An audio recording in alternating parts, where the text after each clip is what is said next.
repeat offender, and you thought he would have learnt. And I don't think I think his career's over, to be honest. I haven't heard if they've actually cut it all or ripped it all up. He's finished. I haven't heard anything yet, but yeah, potentially. Well, I like the NRL. I'm glad they haven't ruled. They've ruled him out of that. ARL as well. I don't know where he's going to go. He's just stupid. But anyway, that's social media and all that stuff, and he just didn't learn his lesson. To me personally, I think the kid thinks he's bigger than the game. Yes, I agree. Now, Ra, because he's one of the best players, the World Cup. This is World Cup year. This is one of their best players, and the ARU, the Australian Rugby Union, have come out saying that he's probably going to lose his contract. What are your thoughts? Yeah, well, he's very well played player, Keithy. I was checked out as when they were showing on television his bench and he lives in, and the man was sort of he was up there as a top flight athlete in Australasia. But yeah, as the boys have made mention, he was warned, keep his comments to himself. I mean, I think most of us, well, I'm more for freedom of speech, within reason. But, keep it to yourself pretty much. A lot of what comes out of a lot of celebrities nowadays is quite defamatory. And, if they believe in it, well, that's all I'm fine, that's there. But don't go, sort of spreading it around like it's accepted, because it isn't. So yeah, I think he was warned, and I think he's gonna pay the price. I'm just wondering what if league won't take him back, rugby's going to get rid of him, and who knows about if Australian footy will take him back up. I reckon somebody will. He still has that name and that associated with him, even though now it's kind of being poo-pooed. But I don't know, somebody might make use of his talent on the field somewhere. Uwawa, bro. You can go play up Uwawa. No, we've already got enough well-paid superstars back there, I think, Izzy. We can't afford our salary cap's mighty high up this way, 20 kinners a week. Is that the salary cap? You're going over it, have you? Well, if he finds times hard, he can probably sell his mention, or but yeah, let that be a lesson learned. You may be a celebrity, but you're no bigger than what actually comes out of your mouth. So, if you've got your own opinions, just keep them to yourself. Well, I mean, this is the thing, though. I mean, at least for me, I think anybody's allowed to have, or if they want to express themselves, they certainly should be allowed to do it.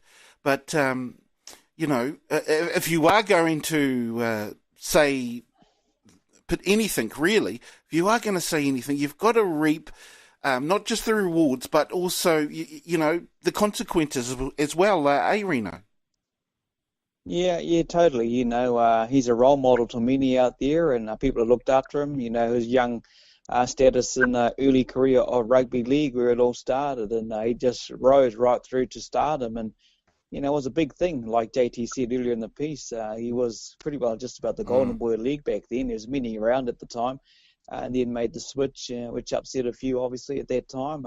Coming to Union, pretty well walked into the Wallaby team, and bit of an icon for the Wallabies, and would have been one of the big ones for this year's World Cup in a few months. But freedom of speech, just should have kept it to himself, And, well, that's the avenue of social media, all these other areas now. Look, I've always said this, he's not going to be the first and he won't be the last. So there'll be another one coming on through doing the same thing as well. For us here in the country, with some of the other words, I know the majority of everyone's talking about the anti-gay comments as such, but there are other areas in there as well, and especially what we've been through of Christchurch. We can see why most New Zealanders have jumped on the bandwagon and kind of brutally attacked him via social media. He's been called out by other rugby players as well. So then I've got to feel too, where's his wife? Your ex, Keithy, by the way. Poor lady. Poor girl. Told her not to do it. Yeah, so she'll be ringing you up soon, bro. She'll want to come back. I want to come back, Keith. I bet she's learned to listen now, Keith, after leaving you, eh? Oh, absolutely. Absolutely. She'll come crawling back. Well, if she calls for full-time comments, we pay, man. Just mention. She'll come crawling back. Yeah. I don't know where she is, because she was supportive of him in his first antic nearly a year ago. It's just about a year when he did that.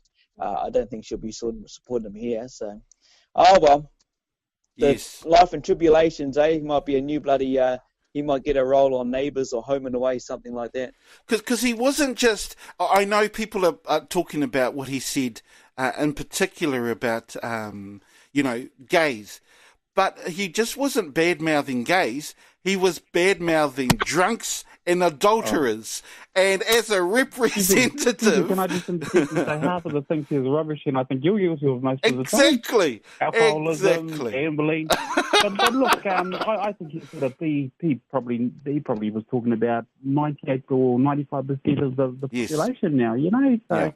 Can I just make the comparison? Now, look at Sunnyville. Sunnyville is a religious faith as well, as many of us know. You don't see him going around kind of, imposing his beliefs on other people as far as I'm aware. So yes. I think, Izzy Falou just needs to learn a lesson and just sort of, keep it to himself. Yeah, absolutely. Now, one of the things, though, GT, and I'm going to go to you because, he came out of the Storm. I mean, that's where he made it initially big, isn't it? And he was just such a huge, just so talented, hugely talented, as a lot of those Storm players are, just hugely talented, wasn't he, back in those days?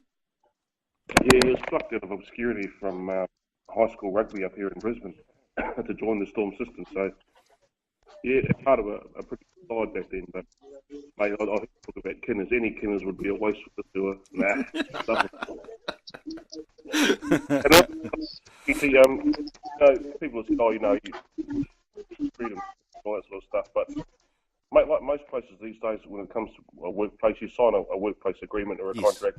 That's right. And a lot of one of the inclusions in that these days is a social media policy.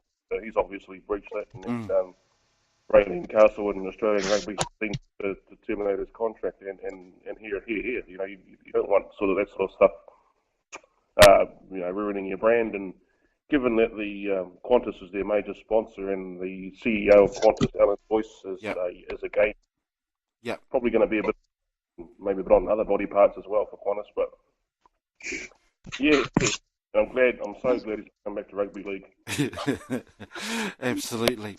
Well, let's move on to, I guess, some of the games. Now, Ra, what happened with your Highlanders last night, dear bro? Well, as you know, and I'm sure as the Hurricanes and most teams in Super Rugby can attest to, Keithy, this was the juggernaut of the Crusaders they were playing, so it's usually always a one-sided affair when you take on the might of the Cantabrians, and there was no different for the Landers. They probably knew they were up against it, even though they were going to try and sort of give it their all to beat Ream's team. But no, the Crusaders are going to take out another title this year, and the last season that we hear the name Crusaders, they'll probably go into another name next year. But look, they're unstoppable. I can't see too many teams. Maybe the Blues might have. Maybe the Blues, right? They haven't already played yet. I'm not too sure, but no, Canterbury they're just too strong, Keithy. It was a good close game for about 50 minutes there, Reno. Yeah, it was, mate, until their second 40 after half time.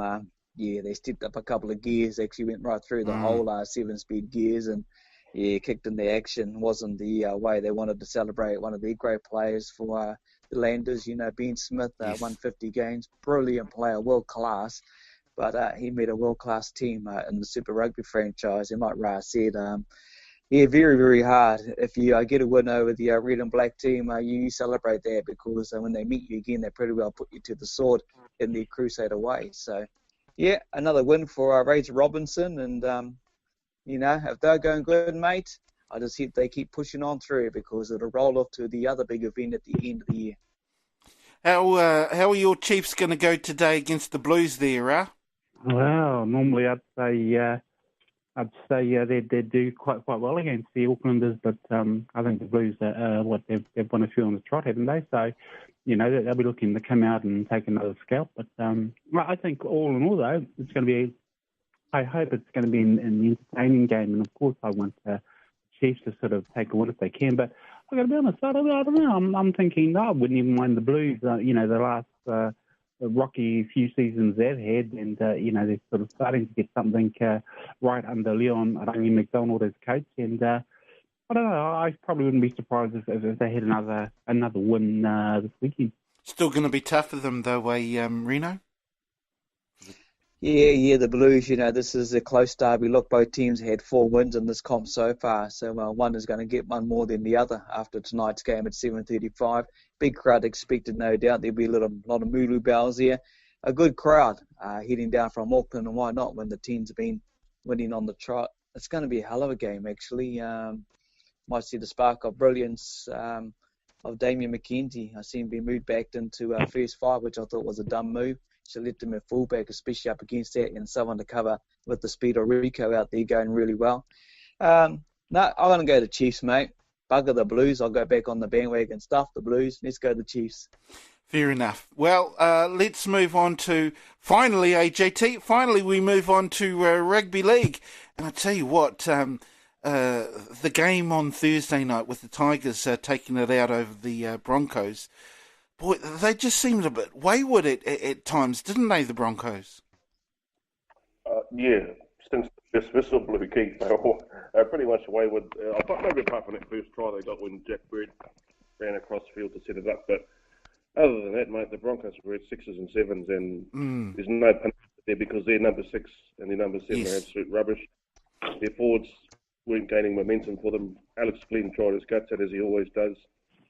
And other than that, mate, there's not much to write home about the Broncos, and they are now staring down the barrel of one of the worst starts in their history, and they're one of the glamour clubs of the competition. Yes. And as a non-Bronco fan, it's lovely to see. Well, what did you reckon of that game there, Reno? Yeah, well, it came down to the end, where that young fella just ran through, nearly half of the bloody team and got that try. That should never happen at that level. And as a coach, I could understand he'll be spewing, but I would guess the coach is under a lot of pressure because, they did the big whole switch over with him and Wayne Bennett from the Rabbits to the Bronx, and, not the greatest for the Bronx at the moment. So I think internally they'll be looking at a few things. Look, I can reflect with that with the Warriors. So just one of those years for the Broncos. I got on the Tigers, deserved the win, played well. And the one I liked, mate, was the Titans. That's the game I liked too. Yeah, that was a bit of... Well, what did you reckon of that game, first of all, Reno? Yeah, good on the Titans, Game could have gone either way. Obviously, everyone talked about the old Penny Panthers prior to it, but just so glad the Titans got a win. And, they were there or thereabouts last week up in Auckland, but to be there and have a win... happy for them. That's what I like. So, we touched on it earlier in the first section of the show about some of these teams that have been struggling to get a win over teams you would expect to win. So, Titans for me, mate, good on them. Well deserved win. A little bit of a shock for you there that the Titans were able to beat the Panthers there, JT? Oh, a little bit, Keithy, but the law of averages would suggest that the Titans were going to get a win sooner rather than later.